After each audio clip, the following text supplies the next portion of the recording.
Now what we have to do, আমাদের এখন কি করতে হবে? According to the question, প্রশ্ন অনুযায়ী, the question says, কোশ্চেনটা কি বলে? You should spend 20 minutes on this task. এই টাস্কে 20 মিনিট ব্যয় করা উচিত। 20 minutes. But we have to consider something. We have to be skilled in some sectors. কিছু সেক্টরে আমাদেরকে একটু স্কিল হতে হবে, তাহলে কি করতে পারবো? ওই 20 মিনিট সময়ের মধ্যে আমি লিখতে পারবো। It is very easy to write. লেখা তখন হবে সহজ।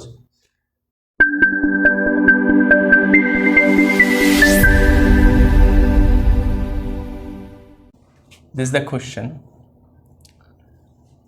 So I was saying about separating the part of the sentence. So first of all, which one is the part, Raihan? The table illustrates. The table illustrates. This is a part.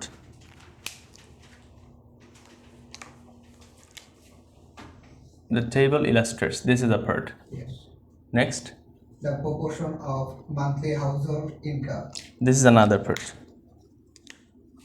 The proportion of monthly household income. This is another part. 5 European countries spend. 5 European countries spend and on food and drink, housing, clothing, and entertainment. Okay. So how many parts have we got? There are 4. This is 1. I have marked it with a red pen. আমি এটা লাল কলম দিয়ে mark করেছি, and I have marked it with the green ones. Green pen দিয়ে কিন্তু আমি এখানে এগুলোকে মার্ক করেছি। So this is, we can skip this one. আমরা এই অংশটাকে বাদ দিতে পারি। The table illustrates. So we can skip this one. Whenever we will get writing task 1, it may be table chart, it may be pie chart, it may be bar column or line graph, or it may be map chart or diagram, flow chart, something like that. We can just skip this portion. But what do we have to consider for understanding the meaning? অর্থ বোঝার জন্য কোন জিনিসটা আমাদেরকে বিবেচনা করতে হবে? Look at this one. We have to find out the key point of the topic. টপিকের key point যেটা, সেটা আমাদেরকে find out করতে হবে। It has been written the proportion of monthly household income. Meaning? মাসিক পারিবারিক ইনকামের অংশগুলো। Proportion means? অংশ। Percent means? শতকরা। হার. This is very easy to say. হার। মাসিক ইনকাম। কিসের income? So household income. Household income means পারিবারিক ইনকাম। পারিবারিক ইনকাম। মান্থলি হাউসহোল্ড ইনকামের একটা প্রপোর্শন দেওয়া আছে, তাহলে আমরা এখন খুঁজতে পারি। So we can find it out. আসলে কই এটা দেওয়া? Look at this one. 25%, 31%. So these are the percents. এগুলো হইতেছে হাউসহোল্ড ইনকামের যে প্রপোর্শন, এই যে এই পার্সেন্ট দেওয়া যেগুলো, এগুলো 5 European countries. It has been written 5 European countries. পরবর্তীতে লেখা হলো 5 European countries. So we can find out 5 European countries. Where the countries? So look at, the first one is France, second one is Germany, third one is UK, and it can be called Turkey or Turkey in our country it is said, and Spain. These are the 5 countries. এই 5টা দেশ। So what you have got? আমরা কি কি পেলাম? প্রথমটা যদি বুঝি, the proportion of monthly household income. তো আমি দেখতেছি এইটুকুন হচ্ছে proportion of monthly household income. 5 European countries, এই যে 5টা European country, spend on, this is another part we can consider. So we will erase this one. Spend on, okay, spend খরচ করে কিসে? বলতেছে on food and drink, A, housing A, clothing A, and entertainment. So we can consider the topic like that. এভাবে ভেঙে ভেঙে আমরা বুঝতে পারি। সেটা হচ্ছে কি, যে the proportion of monthly household income, I have got it. These are the proportion of monthly household income. মানে মাসিক পারিবারিক যে ইনকামটা, সেটা আমরা এখানে দেখলাম। Second one is 5 European countries, এখানে 5টা ইউরোপিয়ান কান্ট্রি দেখলাম। And the third one is spend করে কিসে, on food and drink, housing, clothing and entertainment, এই যেগুলো আমরা লেখা দেখলাম। তাহলে এইগুলোর হইতেছে প্রপোর্শন, এইগুলো হইতেছে দেশ। These are the countries, these are the proportion of monthly house hold income. Now what we have to do, আমাদের এখন কি করতে হবে অ্যাকর্ডিং টু দ্য কোশ্চেন, প্রশ্ন অনুযায়ী। দ্য কোশ্চেন সেজ, কোশ্চেনটা কি বলে, you should spend 20 minutes on this task, এই টাস্কে 20 মিনিট ব্যয় করা উচিত। 20 minutes, but we have to consider something, we have to be skilled in some sectors, কিছু সেক্টরে আমাদেরকে স্কিল হতে হবে, তাহলে কি করতে পারবো, ওই 20 মিনিট সময়ের মধ্যে আমি লিখতে পারবো। It is very easy to right, লেখা তখন হবে সহজ। হোয়াট আর দে, এইগুলো আসলে কি? তাহলে আমাকে প্রথম কাজ হচ্ছে, first of all I have to understand the question perfectly, ভালোভাবে প্রশ্নটা বুঝতে হবে, এটা হচ্ছে আমার প্রথম কাজ। What is the second work? Second work is I have to select the main features. Main ফিচারগুলোকে সিলেক্ট করতে হবে, and I have to select those points, আমাদেরকে ওই পয়েন্টগুলো সিলেক্ট করতে হবে where we can make the comparison, যেখানে আমরা কি করতে পারি, তুলনা করতে পারি। এই তিনটা জিনিস করতে হবে। I'm saying it again. First we have to understand the question, প্রশ্নটা বুঝতে হবে, but how we will understand the question? If a person is a bit weak in English, কিছুটা যদি দুর্বল হয়, so at that time ওই সময় কি করা উচিত, he or she should separate the part of the sentence, that means the topic, মানে টপিকের যে মানে অংশগুলো আছে এটাকে আলাদা আলাদা করে ফেলতে হবে, and it will help you to understand the meaning, আর এটা অর্থ বুঝতে সাহায্য করবে। তাহলে আমরা এই কাজটাই করলাম প্রথমে, and next what we will do, আমরা কি করব, next we will find out the main features, because এটা কিন্তু বলা হয় summarize the information by selecting and reporting the main features and make comparisons where relevant. এই যে ইনফরমেশনটা দেওয়া আছে এটার সামারি লিখতে হবে, কিভাবে, মেইন ফিচার সিলেক্ট করে। এরকম না, আমি এর আগের ক্লাসগুলোতে বলেছি, I have said you in the previous classes, যে এরকম না যে আমি শুরু থেকে শেষ পর্যন্ত আমার মতো করে ঢালাওভাবে লিখে দিলাম, না না না, এটা না। কি বলা হয়েছে, what has been said, it has been said to select the main features, because we have to summarize selecting the main features. Main ফিচারটাকে সিলেক্ট করে আমাদেরকে সামারি লিখতে হবে, মানে আমরা যেটা লিখবো সেটা মেইন ফিচার। ঢালাওভাবে কি লিখতে পারবো, সবই লেখা যাবে, ইটস নট পসিবল, এটা সম্ভব না। যদি লিখতে পারেন বাট স্কোর উইল ডিক্রিজড, স্কোরটা কিন্তু ডিক্রিজ হয়ে যাবে, কমে যাবে, কারণ আপনি তাদের ইনস্ট্রাকশন মানলেন না। দ্যাট মিনস কি, মেইন ফিচারটা সিলেক্ট করলাম না আমরা যদি মেইন ফিচার সিলেক্ট না করি তাহলে তো স্কোর অটোমেটিক্যালি ডাউন হবে। রিডিংয়ে যেমন, খেয়াল করেন, রিডিংয়ে যেমন it has been said no more than one word, এক শব্দের বেশি না। But if you try to write 2 words, আপনি যদি 2টা ওয়ার্ড লেখার চেষ্টা করেন, if the answer is almost correct, আনসারটা ধরেন অনেকটা কারেক্টই, একটা শব্দ আপনি বাদ দিলে হয়েছে, তবুও কেটে দিবে, বোঝা গেছে না, তবুও কেটে দিবে, because you haven't follow their instruction, আপনি ওদের ইনস্ট্রাকশনটা ফলো করেননি, ইনস্ট্রাকশন ফলো করতে হবে। So what is the instruction? Instruction is, in your question you will see it has been written,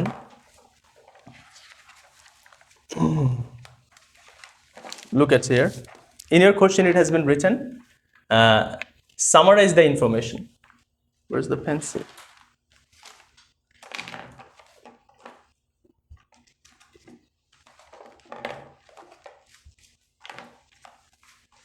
Thank you.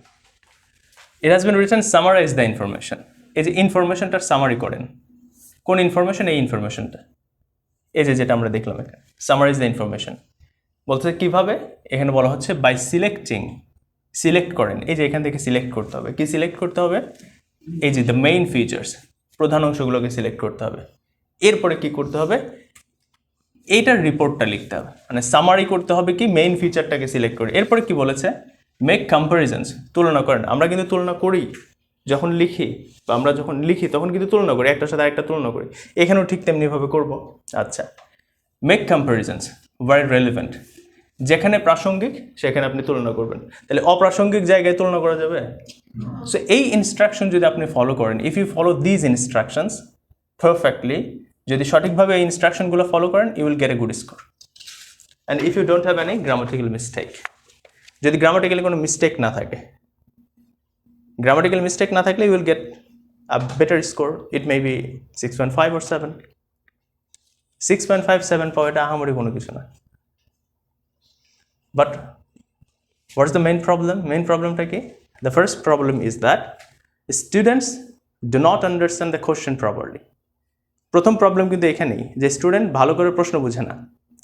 The second one is that, দ্বিতীয়টা হইতেছে as they don't understand the question properly, যেহেতু তারা প্রশ্নটা ভালো করে বুঝে না, they cannot write it properly, এরা ভালো করে লিখতে পারে না। যেমন এখানে একটা কথা লেখা আছে, আমি আপনাদেরকে দেখাইছি। So look at TA. TA means task achievement. তাহলে আপনি প্রশ্ন যখন বুঝবেন না, আপনার টাস্ক অ্যাচিভমেন্টে ভালো স্কোর করতে পারবেন না। আচ্ছা, তারপর হচ্ছে লেক্সিক্যাল রিসোর্স, এখানে কিন্তু সবকিছু প্রায় দেওয়াই থাকে, সবকিছু প্রায় দেওয়াই থাকে। সো রাইটিং টাস্ক 1 এর লেক্সিক্যাল রিসোর্স যে আহামরি প্রয়োজন হয় তা না, but just you have to use some synonyms instead of increase. ইনক্রিজের পরিবর্তে হোয়াট উই ক্যান ইউজ, কী ব্যবহার করতে পারি? রেজ ব্যবহার করতে পারি, জাম্প ব্যবহার করতে পারি, তাই না? তো এই যে অনেক কিছু ব্যবহার করতে পারি। ডিক্রিজের কয়েকটা সিনোনিম জানেন? Go down, fail down, drop, decline, এগুলো কিন্তু আমরা এই কয়েকটা যদি আমরা মুখস্থ করি তাহলে কি হবে? You will get the score of lexical resource. And one thing that you have to consider, আরেকটা জিনিস কনসিডার করতে হবে, সেটা কি?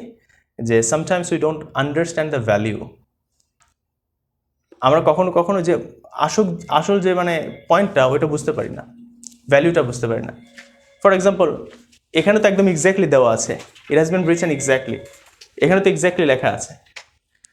এখন লাইন গ্রাফের ক্ষেত্রে, বার কলাম চার্টের ক্ষেত্রে, লাইন গ্রাফ বার কলাম চার্টের ক্ষেত্রে অনেক সময় বোঝা যায় না যে আসলে এটা 10 নাকি 10-এর একটু কম, 10 নাকি 10-এর একটু বেশি, অনেক সময় বোঝা যায় না।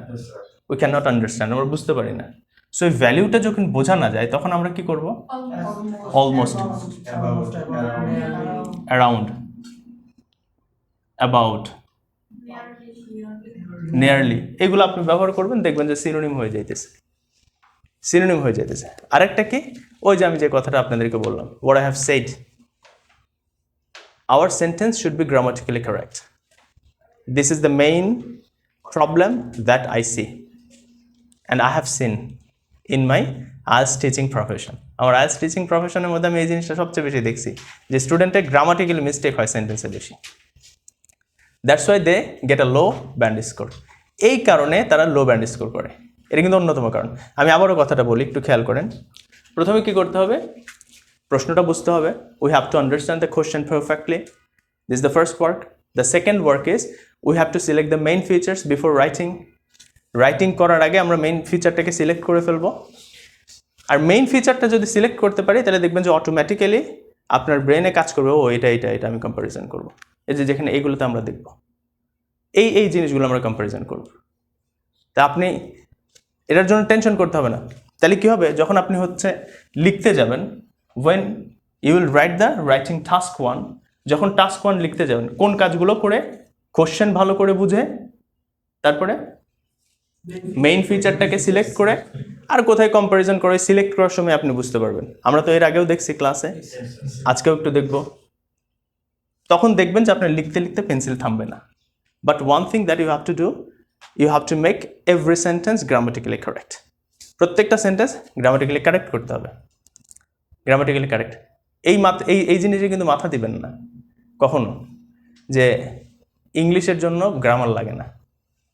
বুঝতে পারছেন? এগুলো যারা বলে এরা মাথা মোটা। কারণ কেমব্রিজ ইউনিভার্সিটি দিয়ে দিছে, এই যে আপনার চোখের সামনেই এই যে GRA, গ্রামাটিক্যাল রেঞ্জ অ্যাকিউরেসি দেখবে। তো যারা এগুলো বলে তারা মাথা মোটা। আমি মোটা দাগে বলবো, মাথা মোটা। সো গ্রামাটিক্যাল লাগবেই আপনার, অনেক বেশি না, অনেক বেশি না, বিকজ তো আপনি তো গবেষক হবেন না। সামান্য কয়েকটা গ্রামাটিক্যাল লাগবে। এই সামান্য কয়েকটা গ্রামাটিক্যাল ভালো করে জানলেই হবে। আপনি কমপ্লেক্স সেন্টেন্স জানেন রাইটিং টাস্ক 2 এর জন্য, আপনি কিছু সিম্পল সেন্টেন্স জানেন, আপনি কিছু কম্পাউন্ড সেন্টেন্সের ইউজ জানেন, তাহলে কি করতে পারবেন, দেখবেন যে আপনি প্যারাফ্রেজ করতে পারতেছেন, ডিফারেন্ট টাইপ অফ সেন্টেন্স লিখতে পারতেছেন, কিছু প্যাসিভ সেন্টেন্স ইউজ করেন। আবার আপনার যে ভোকাবুলারিগুলো জানেন এটাও অনেক, এগুলো সঠিকভাবে অ্যাপ্লাই করতে জানেন। 6.5 পাওয়া আহামরি কোনো বিষয় না, এটা আহামরি কোনো বিষয়। এটা কিন্তু মানুষ অনেক টেনশন করে, 6.5 আহামরি একটা স্কোর, 7 আহামরি একটা স্কোর। হ্যাঁ, 7 পাওয়ার জন্য একটু পড়তে হয় ভালো, 6.5 পাওয়ার জন্য পড়তে হয় ভালো, বাট আহামরি স্কোর না। আমাদের যে স্কিলটা আছে ওইটাকে সঠিকভাবে কাজে লাগালেই হয়। ওই যে দুইটা জিনিস আমি আবারও বলি, গ্রামাটিক্যালি সেন্টেন্স মিস্টেক করা যাবে না, কোশ্চেনটা ভালো করে বোঝার যোগ্যতা অর্জন করতে হবে, এইটুকু। এখন আসেন আমরা কম্পারিজন করবো, এটাকে এখন তুলনা করব। তো যে আমরা তুলনা করবো আর কি করব, মেইন ফিচারটাকে সিলেক্ট করব। আচ্ছা বলেন তো, লেখার সময় আমরা কোন কোন কাজ করব? লেখার সময় at the beginning of writing, লেখার শুরুতে first of all we will do paraphrasing, আমরা প্যারাফ্রেজ করব। এখানে বলা হয়েছে দ্য টেবল ইলাস্ট্রেটস, আচ্ছা, the proportion of monthly household income, 5 European countries spend on food and drink, housing, clothing and entertainment. আমরা এই কথাটাকে কিভাবে প্যারাফ্রেজ করতে পারি? আপনাদের কোর্স ম্যাটেরিয়ালসে দেখেন লেখা আছে, কি লেখা আছে? এখানে দেখেন লেখা আছে দ্য টেবল ইলাস্ট্রেটস। আমরা এই কথাটাকে কি করলাম, চেঞ্জ করলাম, লিখলাম the given table chart provides information about the amount of household earning that 5 countries in Europe spend per month. ওখানে লেখা আছে মান্থলি, আমরা লিখলাম পার মান্থ। আচ্ছা, তারপরে কি? On 4 items. এখানে লেখা আছে যে food and drink, housing, clothing, entertainment, 4টা জিনিস না, এটা একটা জিনিস। এখানে বলছে ফুড অ্যান্ড ড্রিঙ্ক, এটা একটা, হাউজিং এটা একটা, ক্লোদিং এটা একটা, এন্টারটেনমেন্ট এটা একটা, এই 4টা। তাহলে এই 4টাতে মানে এখন আমরা কি করলাম, যখন আমরা প্যারাফ্রেজ করলাম 4 আইটেমস লিখলাম, কিন্তু আমরা কিন্তু এখানে কি করলাম না, এই একই জিনিসকে বসাই দিলাম না। একই জিনিস বসাই দিলে তো আমি ওই যে আমার যে গ্রামাটিক্যাল রেঞ্জ দেখানো হলো না, আমি যে লেক্সিক্যাল রিসোর্সে ভালো স্কোর পাবো সেটা হলো না। সো আমি আবারও বলতেছি, আপনাদের এই যে কোর্স ম্যাটেরিয়ালসে যেটা লেখা আছে দেখেন, কোশ্চেনের মধ্যে লেখা আছে দ্য টেবল ইলাস্ট্রেটস, আমরা লিখলাম the given table chart provides information. ওখানে লেখা আছে the proportion of monthly household income, আর আমরা এখানে লিখলাম the amount of household earning. তাহলে ইনকামের সিনোনিম হিসেবে আর্নিং আমরা দিলাম। এখানে লিখছে যে 5 ইউরোপিয়ান কান্ট্রিজ স্পেন্ড, আমরা যেটাকে লিখলাম দ্যাট 5 কান্ট্রিজ ইন ইউরোপ। লেখা আছে 5 European countries spend, but we have changed it. আমরা কিছুটা পরিবর্তন করে কি লিখলাম, that 5 countries in Europe spend. দেখেন ওখানে সিম্পল সেন্টেন্সে লেখা ছিল, এখানে দ্যাট ব্যবহার করে কমপ্লেক্স সেন্টেন্স করলাম। That 5 countries in Europe spend, এখানে লেখা আছে মান্থলি, দেখছেন হয়তোবা, তো আমরা এখানে লিখলাম পার মান্থ। ওখানে লেখা আছে food and drink, housing, clothing and entertainment, আর আমরা সেখানে কি করলাম, অন 4 আইটেমস দিয়ে দিলাম।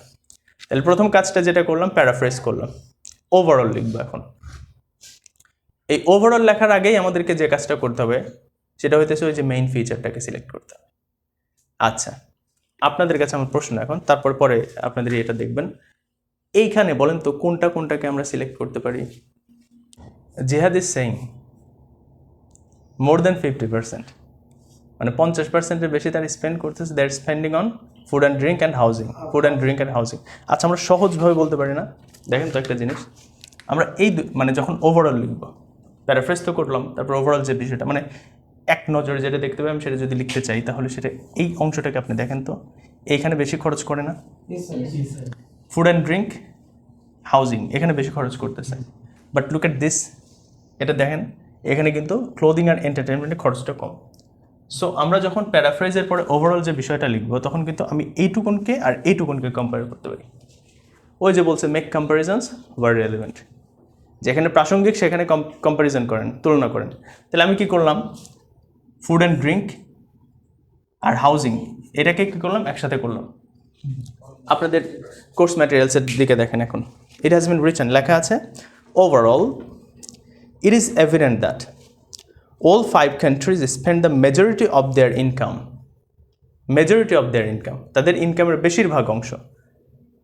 আমি আবারও বলি, overall it is evident that all 5 countries spend the majority of their income on food and drink and housing. তাদের বেশিরভাগ ইনকামটা কোথায় খরচ করতেছে? ফুড অ্যান্ড ড্রিঙ্ক আর হাউজিংয়ের মধ্যে। But far less on clothing and entertainment, কিন্তু ক্লোদিং আর এন্টারটেনমেন্টে অনেক কম, ফার লেস বলছে। কিন্তু অনেকে লিখতে পারে যে but less in clothing and entertainment, যেহেতু দেখা যাচ্ছে অনেক বেশি কম, সো আমরা লিখলাম ফার লেস, ওভারঅল হয়ে গেল। তাহলে এখন আপনি যে খেয়াল করেন, এটা কিন্তু আমরা ওভারঅল একটা বিষয় লিখলাম, বাট বডি প্যারাগ্রাফে যায় আমরা আরও তুলনা করব। যেমন আপনারা বললেন ফ্রান্স, জার্মানি, ইউকে, তাই না? ফ্রান্স, জার্মানি, ইউকেকে এক পাশে নেবেন, আচ্ছা, আর কি তুর্কি আর স্পেনকে এক পাশে নেবেন।